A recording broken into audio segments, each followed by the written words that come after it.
ಏನಿದು disputed land ಎಂದು ಕರಿತಾ ಇದ್ದಾರೋ, ಈ ಒಂದು ಡಿಸ್ಪ್ಯೂಟೆಡ್ ಲ್ಯಾಂಡು ಒಂದು 100-150 ವರ್ಷಗಳ ಹಿಂದೆ ಕಾಡಸಂದ್ರ ಅನ್ನೋ ಒಂದು ಗ್ರಾಮವಾಗಿದೆ. ಕಾಡಸಂದ್ರ ಒಂದು ಗ್ರಾಮದ ಗ್ರಾಮಠಾಣೆ ಈ ಡಿಸ್ಪ್ಯೂಟೆಡ್ ಲ್ಯಾಂಡ್. ಸುಮಾರು 100-150 ವರ್ಷಗಳ ಹಿಂದೆಯಿಂದ ಇದು ಬೇಚರಕ್ಕಾಗಿದೆ. ಯಾರೂ ಇಲ್ಲಿ ವಾಸ ಮಾಡ್ತಾ ಇಲ್ಲ. ಈ ಡಿಸ್ಪ್ಯೂಟೆಡ್ ಲ್ಯಾಂಡಿನ ಚಂದ್ರಣ್ಣ ಅನ್ನೋರು 3 ಕಡೆ ಅವ್ರ ಜಮೀನು ಇರೋದ್ರಿಂದ, ಮಧ್ಯೆ ಈ ಡಿಸ್ಪ್ಯೂಟೆಡ್ ಲ್ಯಾಂಡ್ ಗ್ರಾಮ ಠಾಣ ಇರೋದ್ರಿಂದ ಅವರೇ ಆಕ್ರಮಿಸ್ಕೊಂಡು 100-150 ವರ್ಷದಿಂದ ಅವರೇ ಆಕ್ರಮಿಸ್ಕೊಂಡು ಸ್ವಾಧೀನ ಮಾಡ್ಕೊಂಡು ಇರ್ತಾರೆ. ಇದು ನಮಗೆ ಗೊತ್ತಿರಲಿಲ್ಲ. ಇದು ಗ್ರಾಮ ಠಾಣ ಎಂಥದ್ದು ನಮಗೆ ಗೊತ್ತಿಲ್ಲ. ನಾವು ಕಾಡಸಂದ್ರ ನೋಡಿದವರಲ್ಲ, ಅಥವಾ ಇಲ್ಲಿ ಜನ ಇದ್ದಿದ್ದು ನಮ್ಗೆ ಗೊತ್ತಿಲ್ಲ. ಇದು ಗ್ರಾಮ ಠಾಣ ವಿಷಯ ಕೂಡ ನಮ್ಗೆ ಗೊತ್ತಿರಲಿಲ್ಲ. ಇದು 2000ರಲ್ಲಿ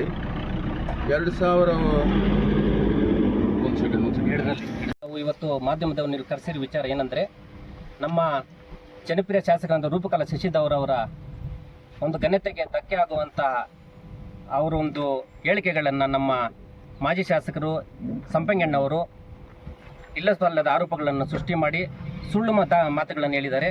ಅದಕ್ಕೆ ಇವತ್ತು ನಮ್ಮ ಬ್ಲಾಕ್ ಕಾಂಗ್ರೆಸ್ ವತಿಯಿಂದ ಮತ್ತು ರೂರಲ್ ಎಲ್ಲ ನಮ್ಮ ಮುಖಂಡರ ವತಿಯಿಂದ ಇವತ್ತು ನಾವು ಪ್ರೆಸ್ ಮೀಟ್ ಮಾಡೋಕ್ಕೆ ಬಂದಿದ್ದೀವಿ. ಇಲ್ಲಿ ಏನು ನಮ್ಮ ಜನಪ್ರಿಯ ನಮ್ಮ ಶಾಸಕರ ಮೇಲೆ ಇಲ್ಲಬಲ್ಲ ಆರೋಪಗಳನ್ನು ಮಾಡಿದ್ದಾರೆ ಶಾಸಕರು ಸಂಪಂಗಿಯವರು, ಅದು ಸತ್ಯಕ್ಕೆ ದೂರು, ಸತ್ಯಕ್ಕೆ ಸುಳ್ಳು ಸುದ್ದಿ ಅದು.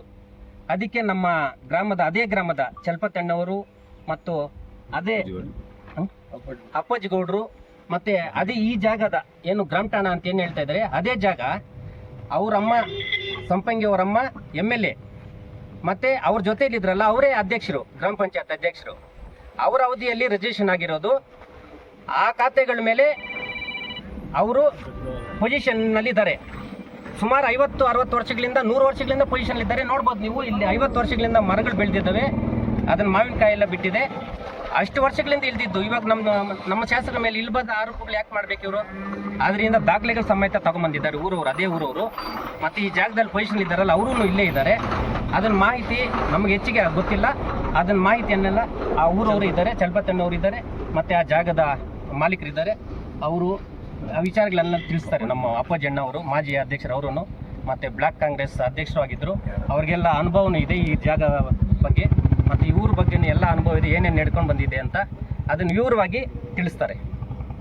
ಮಾಡ್ಕೊಂಡವ್ರೆ ಪಂಚಾಯತಿಗೆ ಅರ್ಜಿ ಹಾಕ್ಕೊಂಡು ಈ ಚಂದ್ರಣ್ಣನವರು ಖಾತೆ ಹಾಕ್ಕೊಂಡಿದ್ದಾರೆ. 2000ದಿಂದ ಇನ್ನೊಂದು ವಿಷಯ, 2000ರಿಂದ 2017ವರೆಗೂ ಚಂದ್ರಣ್ಣನವರು BJPಯ ಕಟ್ಟಾಳು. ಇದೇ ಪಂಚಾಯಿತಿಯ VM Satyanarayana Shetty, ದಿವಂಗತರಾದಂಥ VM Satyanarayana Shetty, M Hanumanthaiah ಅವರ ಬಲಗೈ ಬಂಟರು, ಮತ್ತು ಸಂಪಂಗಿಯವರು ಮತ್ತು ರಾಮಕ್ಕನವರ ಕಟ್ಟಾಳು. ಇವರು ಬಲಗೈ ಬಂಟರು, ರೈಟ್ ಹ್ಯಾಂಡ್. ಇವರು 2005ರಲ್ಲಿ ಅರ್ಜಿ ಹಾಕ್ಕೊಂಡು 2005ರಲ್ಲಿ ಇದನ್ನು ಖಾತೆ ಮಾಡ್ಕೊಂಡಿದ್ದಾರೆ ಪಂಚಾಯತಿಯಲ್ಲಿ. ಇದು ನಮ್ಗೆ ಯಾರು ಈ ವಿಷಯ ಗೊತ್ತಿಲ್ಲ. 2005ರಲ್ಲಿ ಖಾತೆ ಮಾಡಿಕೊಂಡು ಮತ್ತೆ 2012ರಲ್ಲಿ ಇವರು ಕೇಸ್ ಹಾಕ್ಕೊಂಡು 2015ರಲ್ಲಿ ಇದು ಪರ್ಮನೆಂಟ್ ಇಂಜೆಕ್ಷನ್ ತಗೊಂಡವ್ರೆ. 2017ರಲ್ಲಿ ಪರ್ಮನೆಂಟ್ ಇಂಜೆಕ್ಷನ್ ತಗೊಂಡವ್ರೆ. ಪರ್ಮನೆಂಟ್ ಇಂಜೆಕ್ಷನು ತಗೊಂಡಿರೋದು ಗೊತ್ತಿಲ್ಲ, ಅಥವಾ ಆ ಖಾತೆ ಮಾಡ್ಕೊಂಡಿರೋದು ಗೊತ್ತಿಲ್ಲ. ಇದೆಲ್ಲ ಅವ್ರು ಮಾಡಿರೋದೇ, ಅವರ ಒಂದು ನೇತೃತ್ವದಲ್ಲಿ ಮಾಡಿರೋದೇ. M ಹನುಮಂತಯ್ಯನವರು ಚೇರ್ಮನ್ರಾಗಿದ್ದಾಗ ಇದು ಖಾತೆ ಆಗಿರೋದು. VM ಸತ್ಯನಾರಾಯಣ ಶೆಟ್ಟಿ ಸೊಸೆ ಇಲ್ಲಿ ಉಪಾಧ್ಯಕ್ಷರಾಗಿದ್ದರು, M ಹನುಮಂತಯ್ಯನವರು ಅಧ್ಯಕ್ಷರಾಗಿದ್ದರು. ಅವರ ಒಂದು ಆಡಳಿತದಲ್ಲಿ ಈ BJP ಆಡಳಿತದಲ್ಲಿ ಇದು ಖಾತೆ ಆಗಿರೋದು, ಕೋರ್ಟ್ಗೆ ಹೋಗಿರೋದು, ಪರ್ಮನೆಂಟ್ ಇಂಜೆಕ್ಷನ್ ಆಗಿರೋದು. ಇಲ್ಲಿವರೆಗೂ ನೀವೇ ಹೇಳಿ, ಎಲ್ಲ ಗೊತ್ತಿರೋರು ಇಲ್ಲಿರೋದು. ರೂಪಮ್ಮನವ್ರಿಗೂ ಆಗಲಿ ಅಥವಾ ನಮ್ಮ ಮೊನ್ನೆ MLA ಮೇಡಮ್ ಅವ್ರಿಗಾಗಲಿ ಅಥವಾ ಈ ವಿಷಯಕ್ಕಾಗಲಿ ಸಂಬಂಧ ಇಲ್ಲ. ಇದು ಪರ್ಮನೆಂಟ್ ಇಂಜೆಕ್ಷನ್ ಆಗೋಯ್ತು. ಪರ್ಮನೆಂಟ್ ಇಂಜೆಕ್ಷನ್ ಆದಮೇಲೆ 2017 ಆದಮೇಲೆ ಈ ಚಂದ್ರಣ್ಣನವರು ಕಾಂಗ್ರೆಸ್ಗೆ ಬರ್ತಾರೆ. ಕಾಂಗ್ರೆಸ್ಗೆ ಬಂದ ಮೇಲೆ ಮತ್ತೆ 2019ರಲ್ಲಿ ಇವಾಗ ಒಂದು ಪೆಟಿಷನ್ ಹಾಕ್ತಾರೆ. ಇದನ್ನು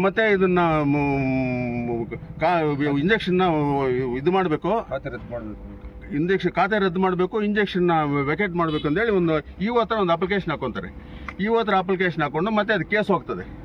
ಕೇಸ್ ಹೋದ್ಮೇಲೆ ಈಗ ಅಪ್ಲಿಕೇಶನ್ ಕೊಟ್ಟಿರೋ ಕೆಲವರು ದಾವೆ ಹಾಕ್ತಾರೆ. ನಾವು ಕೇಸಲ್ಲಿ ಇಂಪ್ಲೀಡ್ ಆಗಬೇಕಂತೇಳಿ ದಾವೆ ಹಾಕ್ತಾರೆ. ಈ ಕೋರ್ಟಲ್ಲಿ ಅದು ದಾವೆ ವಜಾ ಆಗ್ತದೆ. ಮತ್ತು ಅವರು ಹೈಕೋರ್ಟ್ಗೆ ಹೋಗ್ತಾರೆ.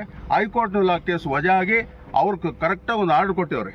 ಇದು ತೀರ್ಮಾನ ಆಗೋವರೆಗೂ ಯಾರು ಇದರಲ್ಲಿ ಪ್ರವೇಶ ಮಾಡಬಾರ್ದು, ಯಾರಿಗೂ ಇದರಲ್ಲಿ ಅಧಿಕಾರ ಇಲ್ಲ. ಸರ್ಕಾರ ಆಯಿತು, ಕೋರ್ಟ್ ಆಯಿತು, ಪಂಚಾಯತ್ ಆಯಿತು, ನಿಮ್ಗೆ ಯಾರಿಗೂ ಅಧಿಕಾರ ಇಲ್ಲ ಅಂತೇಳಿ ಕರೆಕ್ಟ್ ಆರ್ಡರ್ ಕೊಟ್ಟಿದ್ದಾರೆ. ಈ ಥರ ಇರುವಾಗ ರೂಪಮ್ಮ ಮೇಡಮ್ ಅವ್ರಿಗೆ, MLA ಮೇಡಮ್ ಅವ್ರಿಗೂ ಈ ವಿಷಯಕ್ಕೂ ಏನಾದರೂ ಸಂಬಂಧ ಇದೆಯಾ? ನೀವು ಡಾಕ್ಯುಮೆಂಟ್ಸ್ ಎಲ್ಲ ಕೊಡ್ತೀವಿ ನಾವು, ಎಲ್ಲ ಕರೆಕ್ಟಾಗಿದೆ ಡಾಕ್ಯುಮೆಂಟ್ಸ್. 17ರಲ್ಲಿ ಪರ್ಮನೆಂಟ್ ಇಂಜೆಕ್ಷನ್ ಆಗಿರೋದು, ಹೈಕೋರ್ಟಿಂದ ಆರ್ಡರ್ ಬಂದಿರೋದು ಎಲ್ಲ ಇಲ್ಲಿ ಇದೆ. ನೀವೆಲ್ಲ ನಿಮಗೆಲ್ಲ ಒಂದೊಂದು ಕಾಪಿ ಕೊಡ್ತೀವಿ. ಖಾತೆಗಳಾಗಿರೋ ಡೇಟುಗಳಿದೆ, ಎಲ್ಲ ಇದೆ, ಎಲ್ಲ ಟೋಟಲ್ ಪರ್ಟಿಕ್ಯುಲರ್ಸ್ ಎಲ್ಲ ಇದೆ.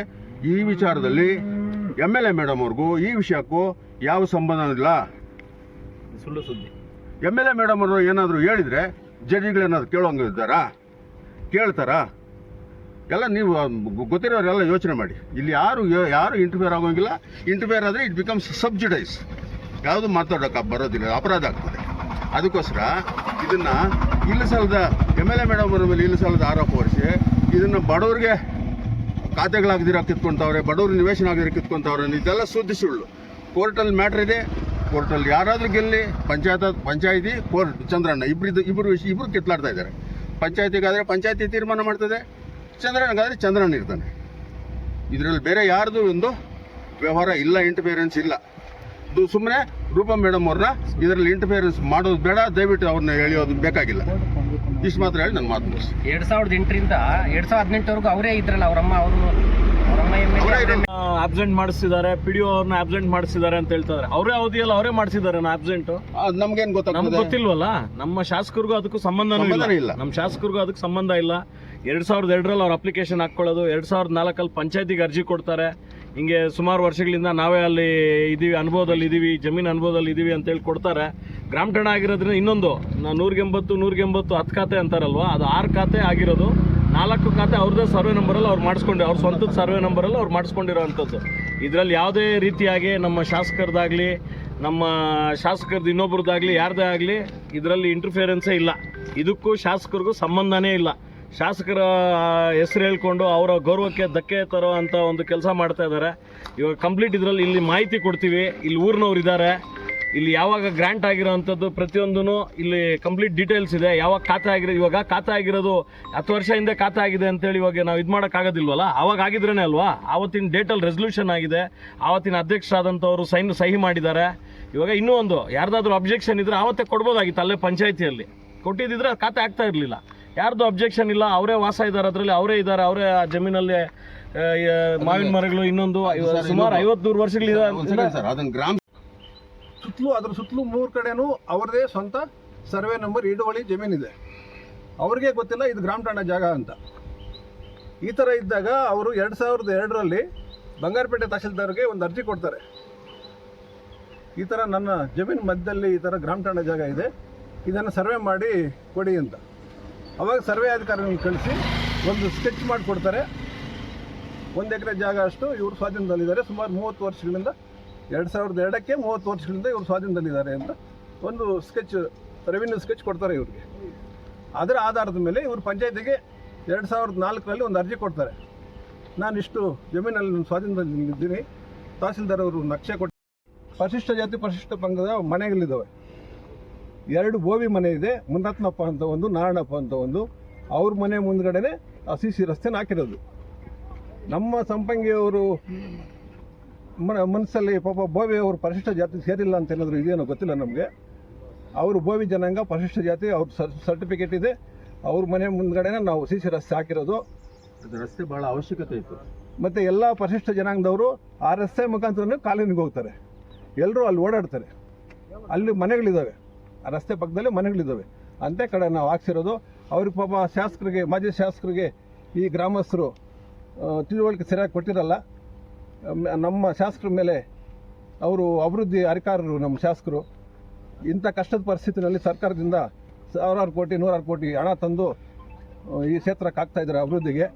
ಅವ್ರನ್ನ ಬೇಡಿಕೊಂಡು 20 ಲಕ್ಷ ನಮ್ಮ ಗ್ರಾಮಕ್ಕೂ ಅತಿ ಅವಶ್ಯಕತೆ ಇತ್ತು ರಸ್ತೆ ಆಗಬೇಕು ಅಂತ ಕೇಳಿದ್ದಕ್ಕೆ ಅವರು ಹಾಕ್ಕೊಟ್ಟಿದ್ರು. ಅಂಥ ರಸ್ತೆನ ಅಲ್ಲಿ ನಿರ್ಮಾಣ ಮಾಡಿದ್ದೀವಿ. ಈ ಅಭಿವೃದ್ಧಿ ಸಹಿಸ್ಕೊಳ್ಳದೆ ನಮ್ಮ ವಿರೋಧಿಗಳು ಈ ಕೆಲಸನ ಪದೇ ಅನವಶ್ಯಕವಾಗಿ ಮಾಧ್ಯಮಗಳಿಗೆ ರಾಂಗ್ ಮೆಸೇಜ್ ಕೊಡ್ತಾ ಇದ್ದಾರೆ. ಇದನ್ನು ದಯವಿಟ್ಟು ನಾವು ಖಂಡಿಸ್ತಾ ಇದ್ದೀವಿ.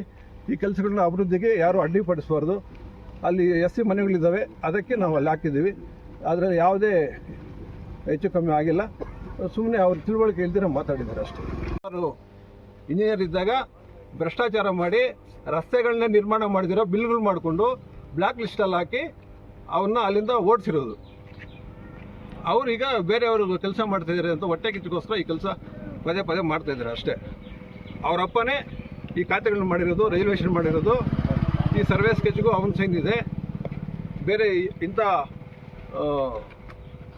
ಸುಳ್ಳು ಆರೋಪಗಳು ಮಾಡೋದು ಬಿಟ್ಟು ಬೇರೆ ಏನೂ ಕೆಲಸ ಇಲ್ಲ ಅವರು. ಪದೇ ಪದೇ ಈಗ ನ್ಯಾಯಾಲಯದಲ್ಲಿ ಹೈಕೋರ್ಟಲ್ಲಿ ಇರುವಂಥ ಮ್ಯಾಟ್ರನ್ನ ಇವ್ರು ಪದೇ ಪದೇವಾಗಿ ಇಲ್ಲಿ ಬಂದು ನ್ಯೂಸೆನ್ಸ್ ಮಾಡುವಂಥ ಅವಶ್ಯಕತೆ ಇಲ್ಲ. ನಮ್ಮ ಶಾಸ್ತ್ರೀಯ ಧಕ್ಕೆ ತರುವಂಥ ಕೆಲಸ, ನಮ್ಮ ಶಾಸಕರಿಗೆ ಮಸಿ ಬೆಳೆಯುವಂಥ ಕೆಲಸ ಆಗಲಿ, ಇಲ್ಲ ರೈತನಿಗೆ ಮಸಿ ಬೆಳೆಯುವಂಥ ಕೆಲಸ ಆಗಲಿ, ಸ್ವಾಧೀನದಲ್ಲಿ ಅವ್ರು 100 ವರ್ಷದಿಂದ ಇದ್ದಾರೆ. ಸ್ವಾಧೀನದಲ್ಲಿರೋರಿಗೆ ಕೊಡಬೇಕಾ ಬೇಡವಂತ ಸರ್ಕಾರ ತೀರ್ಮಾನ ಮಾಡುತ್ತೆ. ಕಾನೂನುಬದ್ಧವಾಗಿ ಕೋರ್ಟ್ಗೆ ಮೀರಿ ಯಾರು ಹೋಗೋದಿಲ್ಲ. ಕೋರ್ಟಲ್ಲಿ ಏನು ತೀರ್ಮಾನ ಆದರೆ ಆ ರೈತ ಅದ್ರ ಪ್ರಕಾರ ಹೋಗ್ತಾರೆ. ವಿಲೇಜರ್ಸ್ ಅವಶ್ಯಕತೆ ಇಲ್ಲ, ಗ್ರಾಮಸ್ಥರ ಅವಶ್ಯಕತೆ ಇಲ್ಲ ಈ ದಾವೆಗೆ ಅಂತ ಹೇಳಿದ್ಮೇಲೆ ಅದೇ ಇವ್ರನ್ನ ಕರ್ಕೊಂಡು ಪದೇ ಪದೇ ಇಲ್ಲಿ ಬಂದು ಅದನ್ನ ವಿಷಯ ಪ್ರಸ್ತಾಪ ಮಾಡಿ ಅವ್ರು ಮುಜುಗರ ಮಾಡುವಂತ ಕೆಲಸ, ಅವರ ಗೌರವಕ್ಕೆ ಧಕ್ಕೆ ತರುವಂತ ಕೆಲಸಗಳನ್ನ ಪದೇ ಪದೇ ಮಾಡೋದನ್ನು ಬಿಡಬೇಕು ನಮ್ಮ ಮಾಜಿ ಶಾಸಕರು. ಬೋವಿಸು ಇದ್ದಾರೆ ಮತ್ತು ಎಸ್ ಟಿ ಜನಾಂಗ ಇದ್ದಾರೆ. ಗ್ರಾಮಸ್ಥರೆಲ್ಲ ಸೇರಿದ್ವಿ, ಸುಮಾರು 100 ಜನ ಸೇರಿದ್ವಿ. ಅಲ್ಲಿ ರಸ್ತೆ ತುಂಬ ಅನಾನುಕೂಲ ಆಗಿತ್ತು, ಹದಗೆಟ್ಟಿತ್ತು, ತುಂಬ ತೊಂದರೆನೇ ಇತ್ತು ಹೋಗಲ್ಲ. ಆದ್ದರಿಂದ ಎಲ್ಲ ಮಾತಾಡಿ ಗ್ರಾಮಸ್ಥರು ಸೇರಿ ಇಲ್ಲಿ ಯಾಕೆ ಚೆನ್ನಾಗಿರುತ್ತೆ ಅಂತ ಒಪ್ಪಿಗೆ ಮೇರೆಗೆ ಆ ರಸ್ತೆ ಹಾಕಿತ್ತು. ಏನೋ ಒಬ್ಬರು ಸ್ವಂತಕ್ಕೆ ಯಾರು ಮಾಡಿಲ್ಲ. ಇನ್ನೊಂದು 2 ವರ್ಷ ನಡೀತಿರೋ ಇನ್ನೊಂದು ಮಶಾನ ತುಂಬ ತೊಂದರೆ ಇತ್ತು. ಅದು ನೀವು ನೋಡಿರ್ತೀರ, ಅಲ್ಲಿ ಏನೇ ಪ್ರಾಬ್ಲಮ್ ಇದೆ ಏನೋ ನೀವು ನೋಡಿರ್ತೀರ. ನಾವು ಮೇಡಮ್ ಅವ್ರನ್ನ ಕೇಳಿದಾಗ ಮೇಡಮ್ ತೊಂದರೆ ಇದೆ, ನಮ್ಗೆ ಸ್ವಲ್ಪ ಅನುಕೂಲ ಮಾಡ್ಕೊಳ್ಳಿ ಅಂದ್ರೆ ಅಪ್ಪ ಒಂದು 20 ಲಕ್ಷ ನಿಮಗೆ ಊರು ಕೊಡ್ತೀವಿ, ಎಲ್ಲಿ ನಿಮ್ಮ ಅನುಕೂಲ ಇರಿದಾಗ ಸ್ವಲ್ಪ ನೋಡಿ ಹಾಕ್ಕೊಳ್ಳಿ ತೊಂದರೆ ಇರೋ ಜಾಗದಲ್ಲಿ ಅಂತ ಹೇಳಿದ್ರು. ಅದಕ್ಕೆ ನಾವೆಲ್ಲ ಆ ಊರವ್ರು ಸೇರಿ ಅದನ್ನು ಹಾಕ್ಕೊಂಡಿದ್ದೀವಿ. ಸುಮಾರು 15 ವರ್ಷ BJP ಸರ್ಕಾರ ಇತ್ತು, ಅವಾಗ ಹಾಕಿರೋ ರೋಡ್ಗಳು ಯಾವುದು ಕಾಣಿಸಿಲ್ಲ. ಇವರು ಮಾಡಿರೋ ಕಾರ್ಯಕರ್ತರ ಬಗ್ಗೆ ನಾವು ನೋಡಿದ್ರೆ ಈ ವರ್ಷ 6 ತಿಂಗಳು ಹಾಕಿರೋ ಕೆಲಸ ಇವತ್ತು ಇಲ್ಲ, ಕೆಲಸಗಳೇ ಇಲ್ಲ. ಒಬ್ಬೊಬ್ರದ್ದು ನೋಡ್ತಾ ಇದ್ರೆ ಅದೆಲ್ಲ ತುಪ್ಪಿಯಲ್ಲಿ ಗುಂಡಿ ನೋಡ್ದಂಗಿದೆ.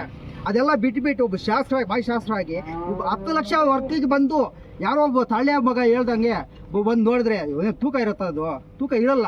ಗ್ರಾಮಸ್ಥರ ಒಪ್ಪಿಗೆ ಯಾರೇ ಆಗಲಿ 10 ಜನ ತೀರ್ಮಾನ ತೊಗೊಂಡ್ರೆ ಅದಕ್ಕೆ ಒಪ್ಪಿಗೆ ಕೊಡಬೇಕು. ಇದು ಒಳ್ಳೆಯ ಕೆಲಸ ನಾವು ಮಾಡ್ತಾರೆ ಚೆನ್ನಾಗಿದೆ ಅಂತ ಅವರು ಯೋಚನೆ ಮಾಡಬೇಕಾಗಿತ್ತು. ಅವರು ಇದಕ್ಕೆ ಬರಬಾರ್ದು.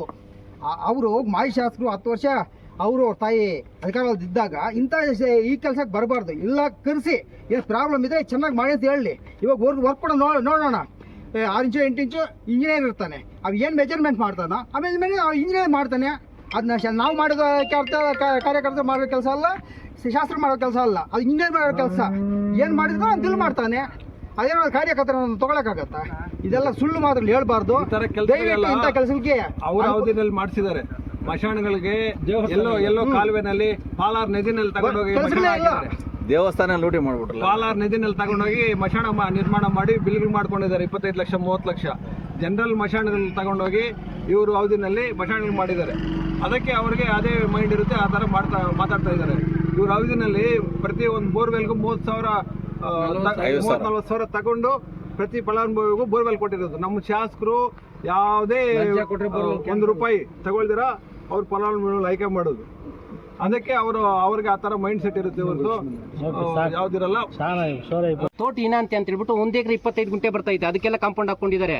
ನಮ್ಮೂರವರು ಇದ್ರಲ್ಲ 5 ಗುಂಟೆ 10 ಗುಂಟೆ 20 ಗುಂಟೆ ಇದ್ದಾರೆ, ಅವ್ರನ್ನೆಲ್ಲ ತಾಚೆ ಹಾಕಿದ್ದಾರೆ ಬಡವ್ರನ್ನೆಲ್ಲ. ಇವರು ನಮ್ಮ MLA ಮೇಲೆ ಹೇಳೋದಕ್ಕೆ ಯಾವ್ದು ಆರೋಪ ಸಿಕ್ತಿಲ್ಲ, ಯಾವ್ದು ಹೇಳ್ತಾ ಇದಾರೆ. ನಮ್ಮ MLA ಯಾವ್ದಾದ್ರು ಒಬ್ಬರನ್ನ ರೈತನ ಆಚೆ ಹಾಕಿ ಎಲ್ಲ ಯಾವುದೋ ಒಂದು ಎಲ್ಲ ಬಡವ್ರ ಹತ್ರ ಕಿತ್ಕೊಂಡು ಎಲ್ಲಾದ್ರೂ ಆಸ್ತಿ ಮಾಡೋದಾಗ್ಲಿ ಇನ್ನೊಂದಾಗ್ಲಿ ನಮ್ಮ ಕ್ಷೇತ್ರದಲ್ಲಿ ಎಲ್ಲಾದ್ರೂ ಮಾಡಿದ್ರೆ ಹೇಳಿ ಅವ್ರು ಪರವಾಗಿಲ್ಲ. ನಮ್ಮ ಶಾಸಕರು ಅಂತ ಅದಕ್ಕೆ ಯಾವುದಕ್ಕೂ ಕೈ ಹಾಕಲ್ಲ. ನೀವು ಮಾಡಿರೋಂಥ ಕೆಲಸಗಳು ತೋಟ ವಿನಾಂತಿ ಜಾಗ ನೀವೇ ಒತ್ತುವರಿ ಮಾಡ್ಕೊಂಡು ನೀವೇನು ತೋಟತನ ಮಾಡಿದ್ದೀರಾ? ಬಂದು ತಗ್ಲಳ್ಳಿ ಆಗಲಿ ಕಂಸಂದ್ರ ಆಗಲಿ ನಾಗಶೆಟ್ಟಹಳ್ಳಿ ಆಗಲಿ ನಮ್ಮೂರವ್ರು ಇದ್ದಿದ್ದು ಪಾಪ ಬಡವರು, ಅವ್ರ ಶಕ್ತಿ ಇಲ್ಲ, ಸುಮ್ಮನೆ ಇದ್ದಾರೆ. ನಾವೆಲ್ಲ ಹೋಗ್ಲಿ ಸುಮ್ಮನೆ ನಾವು ಅದಕ್ಕೆಲ್ಲ ಯಾಕೆ ಸುಮ್ಮನೆ ಆರೋಪ ಮಾಡ್ಕೊಂಡಿದ್ದೀವಿ? ಸುಮ್ಮನೆ ನಮ್ಮ MLA ಮೇಲೆ ಇಲ್ಲ ಸ್ವಲ್ಪ ಆರೋಪ ಮಾಡ್ತಾ ಇದ್ದೀವಿ, ನಾವು ಇನ್ನು ಮುಂದೆ ಹೋಗ್ಬೇಕಾಗ್ತದೆ.